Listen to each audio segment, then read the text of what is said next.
Wizards of the Coast has just announced 2 brand new sets. One is going to be centered around Lord of the Rings, and the other is going to feature 40,000 different Warhammers.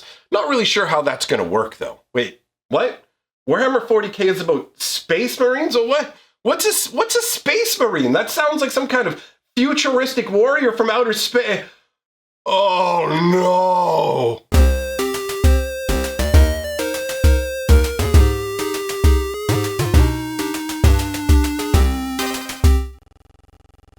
Greetings, owners of fine luxury cardboard rectangles. The first thing I want to say is this video isn't a joke. I know your gut reaction may be, okay, hold on. Are you messing around here? No, Wizards of the Coast just announced that they are going to be doing something based around Lord of the Rings with Magic and something based around Warhammer 40K with Magic the Gathering. And I have to say, I'm kind of at a loss about all of this. I mean, we had all heard the rumors that, or I guess most of us had heard the rumors that Wizards of the Coast was really reaching out to all kinds of different properties, right? We saw it. We saw the very tip of the iceberg, I suppose, when it comes to the Godzilla cards, where they just kind of shoved Godzilla and Ikoria, and it's like, oh, okay, that's weird.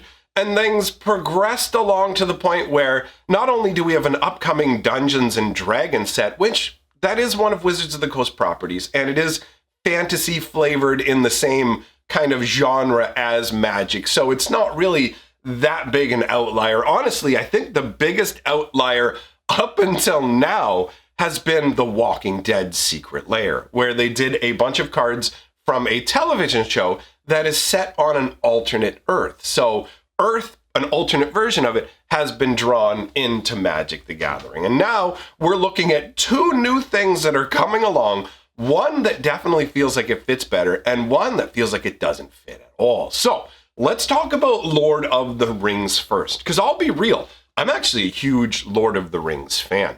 Also, I guess I should specify that from the documentation that's provided, it's unclear whether these are supposed to be side box sets, secret lairs, or full-on Magic expansions. The prevailing thinking amongst most people now is that the Lord of the Rings will be a full set and that the Warhammer 40K will be a secret lair. And that logic follows for me, although I could see them doing Lord of the Rings as a secret lair, but Lord of the Rings does have like enough breadth and overlap with Magic to make for a full expansion. And now everything's up in the air. But either way, Lord of the Rings is one of the most popular, high fantasy swords and sorcery style properties. Honestly, it's, I would say, the most iconic, really. Like, nothing has managed to best Lord of the Rings. It's very interesting stories with a lot of detail, really cool characters, and just interesting all throughout. I've always been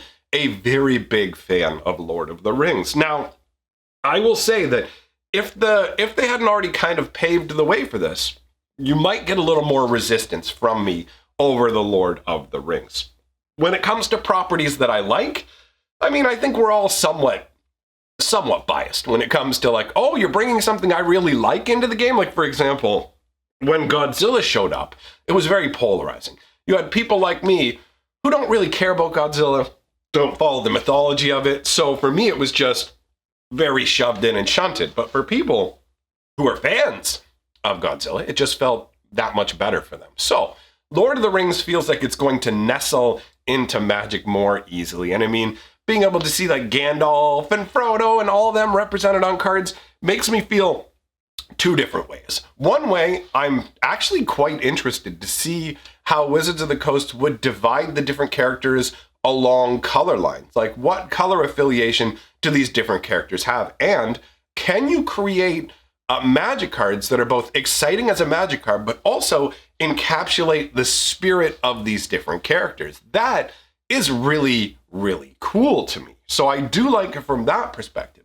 But I do have some reservations when it comes to the Lord of the Rings style doing of things. And it's more not specifically to do with Lord of the Rings, but what seems to be the trend that is going to be our new reality. And I call it, I think of it as Munchkin World. So what I'm trying to say is, I don't know how many of you are familiar with the Munchkin card game.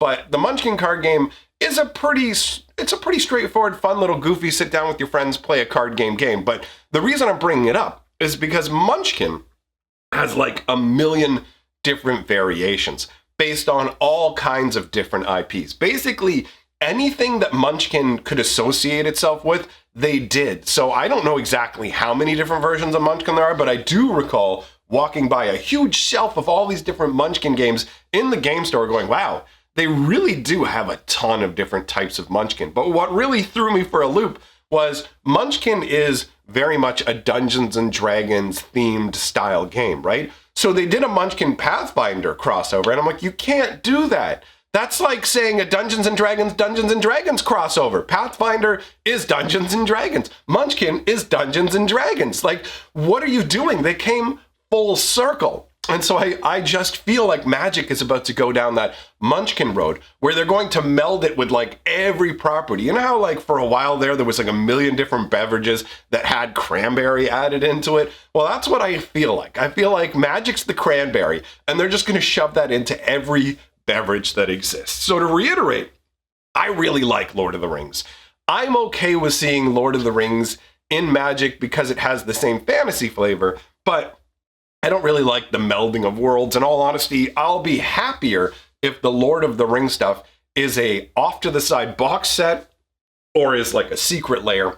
If they make it into a regular expansion, I don't know. I mean, these are off the top of my head feelings. And I will admit that, you know, we all react particularly to change where it's like, not a big fan of change. But the Lord of the Rings stuff, I can kind of go, okay, and I will admit as well, it gave me a little bit of a secret hope because Lord of the Rings isn't a big prominent property at this moment. And by that I mean the Walking Dead secret layer. The Walking Dead show is still ongoing, and I think they're doing some kind of spin-off or whatever. It's relevant and fresh, but the Lord of the Rings, while being an epic property, isn't relevant and fresh in the same way in that they're not releasing new Lord of the Rings movies. They've done the Lord of the Rings movies. There's not a new Lord of the Rings TV show coming along. They literally just picked Lord of the Rings because it's a big, noticeable, and quite great property. So from that perspective, we might actually get something like a Legend of Zelda secret layer, or maybe even crossover set. Now, I mean, if this is the road we're going to go down, if this is the new normal, then yeah, Papa wants his little, come on, Link, let's do it. I want that. I want the Hyrulean shield. I want the Master Sword. Like, I am down for that. I mean, I would prefer that Magic stays what it is already, but I don't think that's really going to be the case, right? So embracing the new reality to a degree, until we get to the next part, but to a degree makes me go, okay, I do want Legend of Zelda stuff. Now, all that being said, I firmly believe that this is a huge disappointment in terms of Magic the Gathering is an endless multiverse, right? Where there are infinite number of planes of existence. And one of the gripes I've had about recent times is that Wizards of the Coast has this philosophy of revisiting worlds over and over. So we've been to Ravnica 3 times. We're going back to Innistrad twice at the end of this year. There are 2 Innistrad sets at the end of the year. So there's this room for all these new worlds. Look at Kaldheim. Kaldheim is a cool world. Eldraine is a cool world. Ikoria is a muddled mess, but at least it was a new world. It was something new to explore. So in one way, I guess if you don't know Lord of the Rings or something like that, it feels like a new world.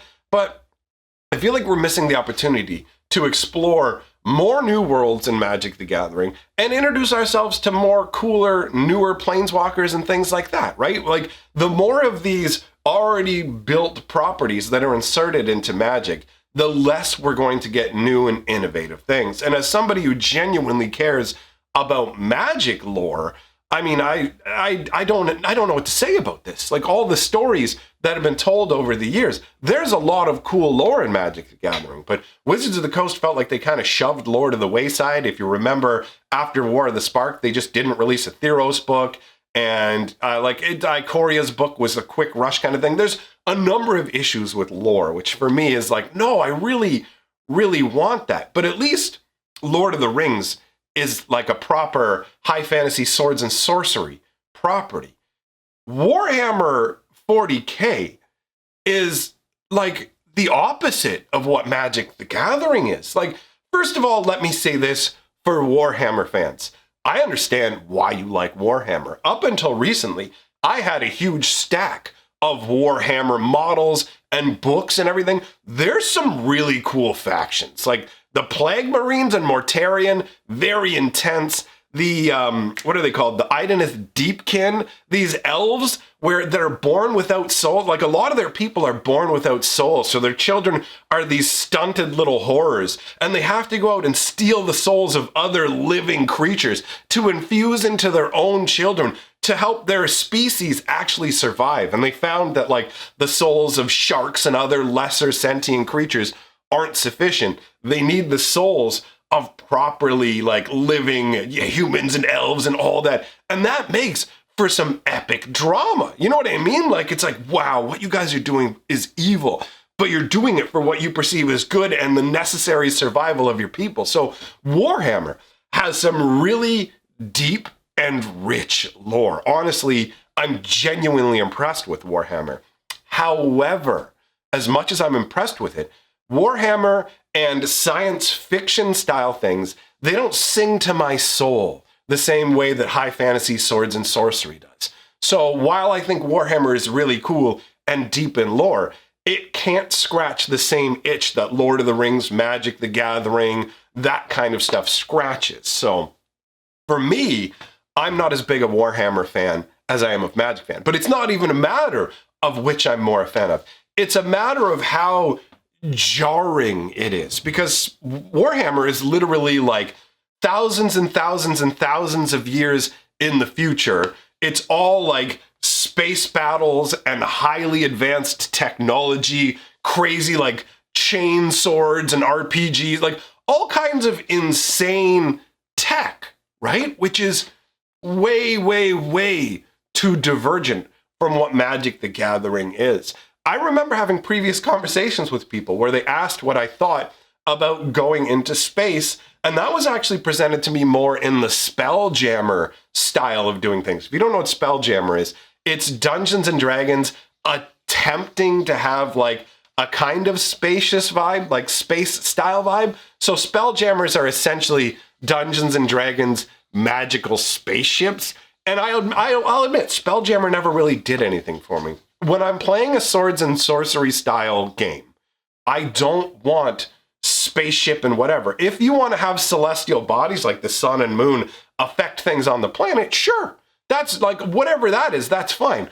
But I'm not interested in rocket ships and lasers and all this kind of stuff. You know what I mean? Now, Magic does have some weird side cards that kind of fall into that. You know, over the years, they've made a few cards that have some tech, and I don't like those. I really don't feel like they fit in Magic. For example, around the invasion block, they literally did like Battletech mech warrior suits, and I did not like it at all. It really, really stuck out like a sore thumb.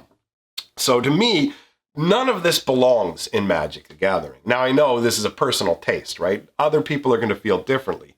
So for me, when it comes to the Warhammer stuff, it absolutely needs to be in a secret lair. Because as far as I'm concerned, secret lairs can get as ridiculous as they want to. I treat them almost like they exist in the silver bordered world. And for anybody who's crossing their fingers hoping maybe the Space Marine stuff will be silver bordered, there is zero chance of that. After we've had the Walking Dead secret lair made as black bordered intentionally so they wouldn't get ruled out for being silver bordered, you can expect that Wizards will do that with everything. So they're picking a property that makes sense to mesh with Magic. They're picking a property that makes zero sense to mesh with Magic. And I gotta be real, we have more crossovers that don't make sense with Magic than we do have crossovers that do make sense with Magic.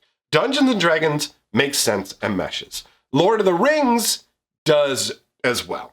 I almost said does not because my brain was thinking about the Space Marine stuff. In terms of what doesn't mix in, Godzilla does not fit in. The Walking Dead does not fit in. Space Marines do not fit in. But if you break that down, that's already 60% in favor of things that don't fit into Magic the Gathering. So I expect to see more of this. Originally, apparently, Kaldheim was supposed to have a crossover with Skyrim, and Strixhaven was supposed to have a crossover with Harry Potter. So I don't know how long this is going to persist, but this is going to be the new normal for Magic the Gathering. So, I mean, a bunch of people are angry about this, and I totally understand that anger. There is a lot here. Like, I actually asked myself, after I read the announcement and I was having breakfast, just letting my thoughts roll around and also letting myself calm down a bit, because admittedly, my gut reaction to this was much stronger than I'm displaying in this video. But, you know, I sat down and I kind of dwelled over it, and I said, is this Magic jumping the shark? Or is it just my personal tastes dictating what this game should be? And I'll be real, I don't know. Sometimes I have difficulty extricating my feelings with what's actually going to happen with the game. And the truth is that Magic had a banger year last year. And that was without certain things I thought were essential. Apparently, tournaments aren't essential for Magic. LGSs aren't essential for Magic. So how much do I really know about what's required to keep this game going? I could be dead wrong. And this method of doing things could grow Magic beyond all possible expectations. But the real question becomes then, is that a Magic that you want to be a part of? And that's a question everybody's going to have to answer individually. Now, it's like when it comes to other games that do all kinds of crossover stuff, it never bothers me. I just go, oh, look at all the different variations. But I am more attached to Magic than other games. So I may be being unreasonable by going, no, there shouldn't be Space Marines. But that's my gut feeling, is there shouldn't be Space Marine warriors in power armor with chain swords flying spaceships in Magic the Gathering.